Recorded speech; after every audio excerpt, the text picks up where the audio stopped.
सत्ता, कुर्सी और विचारों की लड़ाई अपनी जगह होती है, लेकिन सामाजिक कार्यक्रम हो, प्रशासनिक कार्यक्रम और इनको यदि राजनीतिक कार्यक्रम का रूप दे दिया जाए तो समाज में इसका बड़ा असर पड़ता है और जनता के बीच में केवल एक ही प्रश्न उठता है कि आखिर बार बार ऐसा क्यों हो रहा है।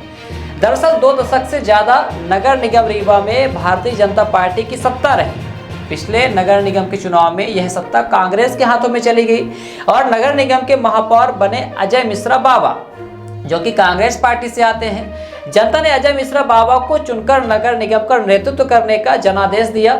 एक चुने हुए जनप्रतिनिधि की लगातार उपेक्षा करना मतलब जनता की उपेक्षा करना। वैसे भी नगर निगम का महापौर नगर निगम का प्रथम नागरिक कहलाता है। ऐसे में प्रथम नागरिक की उपेक्षा करना, लगातार कार्यक्रमों में न बुलाया जाना, आमंत्रण पत्र से नाम गायब कर देना, नाम ही हटा देना, कहीं न कहीं प्रशासन पर भी सवाल खड़े होते हैं और जनता आरोप लगाती है कि रीवा का प्रशासन सत्ताधारी पार्टी का गुलाम हो गया है। पार्टी के इशारों पर ही पूरा प्रशासन चल रहा है। करोड़ों की लागत से रीवा शहर के बीचों बीच बन रहे सिविल लाइन पार्क खैर बनकर तैयार हो गया है, जिस पार्क का 3 अक्टूबर को लोकार्पण होना है, जिसमें देश के प्रसिद्ध गायक कैलाश खेर की गरिमामय प्रस्तुति होने वाली है, जिसके लोकार्पण में मुख्य अतिथि के तौर पर मध्य प्रदेश के उप मुख्यमंत्री राजेंद्र शुक्ल शामिल होंगे। साथ ही अन्य अतिथियों को भी आमंत्रण दिया गया है। बाकायदे नाम भी लिखा गया है लोकार्पण का जो पत्र सामने आया है, लेकिन इसमें 2 नाम ऐसे हैं जो रीवा जिले के जनप्रतिनिधि हैं, जनता ने उन्हें चुना है, उनका नाम ही गायब कर दिया गया। पहले तो सिमरिया विधायक अभय मिश्रा का, दूसरा रीवा नगर निगम के महापौर अजय मिश्रा बाबा का। यह कोई पूर्व विधायक और पूर्व महापौर नहीं है, यह जनता के चुने हुए जनप्रतिनिधि हैं। यह कार्यक्रम मध्य प्रदेश शासन की पुनर्घनत्वीकरण योजना के अंतर्गत सिविल लाइन पार्क के उद्घाटन का है। यह किसी पार्टी का कार्यक्रम नहीं है कि किस पार्टी के विधायक को, किस पार्टी के महापौर को बुलाना है, जबकि इसमें सभी जनप्रतिनिधियों को आमंत्रण मिलना चाहिए, भले ही वह किसी भी पार्टी के हों। पूर्व में भी भले ही किसी भी पार्टी का विधायक रहा हो, महापौर, लेकिन प्रशासनिक कार्यक्रम में सभी को आमंत्रित किया जाता था। यदि सिमरिया विधायक की बात छोड़ दी जाए तो यह कार्यक्रम तो नगर निगम क्षेत्र में हो रहा है। ऐसे में तो महापौर को आमंत्रण मिलना ही चाहिए, उनका नाम लोकार्पण आमंत्रण पत्र में होना चाहिए, क्योंकि नगर निगम के अंतर्गत यह कार्यक्रम हो रहा है और वह नगर निगम के प्रथम नागरिक है, चुने हुए जनप्रतिनिधि है, महापौर है। पहले भी देखा गया कि स्पोर्ट कॉम्प्लेक्स के उद्घाटन के दौरान, सिरमौर चौराहे के 3rd लेग फ्लाईओवर के उद्घाटन के दौरान अजय मिश्रा बाबा, जो कि नगर निगम के प्रथम नागरिक हैं, उनका नाम ही गायब कर दिया गया, नाम ही हटा दिया गया।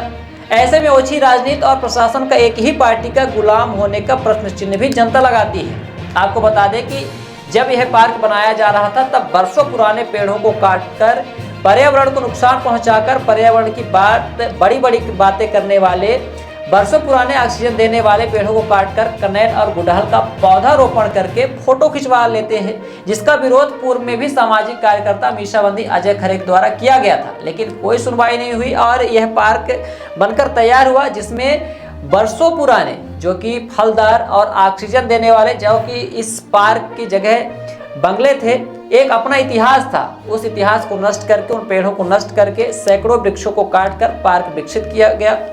इसके उद्घाटन के पूर्व भी अजय खरे ने क्या कुछ कहा है, आइए आपको सुनाते हैं। जो पर्यावरण के लिए है, इसमें क्या कहें? देखिए ये तो अपने आप में पर्यावरण था। सिविल लाइन जो है ऐतिहासिक जगह है, यहाँ की बसाहट ऐतिहासिक है, यहाँ के भवन ऐतिहासिक थे, बिंद क्षेत्र के समय से ये बने थे। यहाँ पर बड़े बड़े सब लोग रहते थे, अधिकारी, मंत्री, सारे लोग। ये रीवा की एक धरोहर थी, तो धरोहर को इन्होंने नष्ट कर दिया। पेड़ तो ऑलरेडी थे, लोग घूमते थे, आते थे। आपने इसके सौंदर्यीकरण के नाम पर, सौंदर्यीकरण तो था, आपने यहाँ बाजारीकरण कर दिया, दुकानीकरण कर दिया, पूरी सिविल लाइन के अंदर घुसपैठ कर ली, पूरा अंदर तक चले आए। कितनी करोड़ों अरबों का खेल हो गया यहाँ पर। तो ये सारा खेल चल रहा है और यहाँ धीरे धीरे पूरा पर्यावरण ख़त्म हो जाएगा। और दिखाने के लिए जैसे होता है कि आदमी कहीं गलत काम करता है तो भंडारा कर देता है, तो इसी ढंग से जो लोग भी इसी ढंग से कर रहे हैं और पर्यावरण का तो नाश कर दिया। रीवा में कोई पेड़ बचे ही नहीं। जो पेड़ यहाँ दिख रहे हैं तो ये पहले के पेड़ हैं। ये इस शासन के पेड़ नहीं है, इस शासन के लगाए कोई भी पेड़ नहीं है। रीवा में हज़ारों पेड़ कटे हैं, हज़ारों की संख्या में। उनके बदले में सौंदर्या मान ले लीजिए, वहाँ एक पेड़ नहीं लगा, कहीं नहीं लगा। विकास के नाम पे बेवकूफ़ बना रहे हैं। और लोग पब्लिक ये है कि कोई चीज़ देखती है तो उसको लगता है नई चीज़ बन रही है, उसी में खुश रहती है, आगे का नहीं सोचती कि आगे क्या होगा। और कुछ 3 तारीख को 3 अक्टूबर को पार्क का उद्घाटन होना है।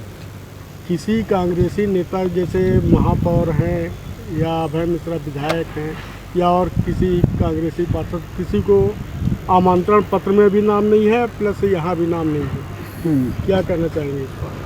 अब ये तो ऐसी सरकार है जब राष्ट्रपति को ही नज़रअंदाज कर देती है। जब संसद का कार्यक्रम हुआ तो राष्ट्रपति को तो उस हिसाब से ये कुछ लगता ही नहीं है। तो अपनी राष्ट्रपति को, अपनी पार्टी की राष्ट्रपति को, महिला राष्ट्रपति को इन्होंने कई कार्यक्रमों में, राम मंदिर से लेकर संसद भवन के उद्घाटन, सारे कार्यक्रमों में कहीं नहीं। तो यहाँ इनको यदि नहीं बुलाया तो कोई आश्चर्य का विषय नहीं है। जहाँ प्रोटोकॉल की बात है तो वो होना चाहिए, लेकिन ये पालन कहाँ कर रहे हैं। जैसे संविधान ही को नहीं मान रहे हैं तो ये तो बहुत बेशर्म लोग हैं, इनके ऊपर कोई असर नहीं होता है। जैसे महापौर है नगर के, नहीं वो आप ठीक कह रहे हैं। भारत का राष्ट्रपति को ये अनदेखा कर दिए। अपनी ही पार्टी, इनकी भारतीय जनता पार्टी है, देश की प्रथम नागरिक है, जो तो रीवा शहर के नागरिक है। जब उनको नज़रअंदाज ये लोग कर देते हैं भारतीय जनता पार्टी वाले, तो ये तो दूसरी पार्टी के हैं, विरोधी हैं, तो उनके सामने इनको तो कुछ मानते ही नहीं। वो जब अपने लोगों को नहीं मान रहे हैं, अपनी पार्टी के लोगों को, वरिष्ठ लोगों को, वो राष्ट्रपति खड़ी रहती है और मोदी जी बैठे रहते हैं। आपने देखा होगा चित्र तो। नहीं तो जैसे आमंत्रण पत्र है, प्रशासन बांटता है, तो प्रशासन भी क्या है, नेताओं के एजेंट का काम? बिल्कुल एजेंट क्या, चाकर के चुकुर हैं ये। चाकर के चुकुर के कहावत है, तो ये चाकर के चुकुर हैं। ये तो नौकरी बजा रहे हैं अपनी, इनको क्या लेना देना है देश, समाज, संविधान, किसी चीज़ से मतलब नहीं है। जैसा वो नचाएंगे वैसे ये नाचेंगे।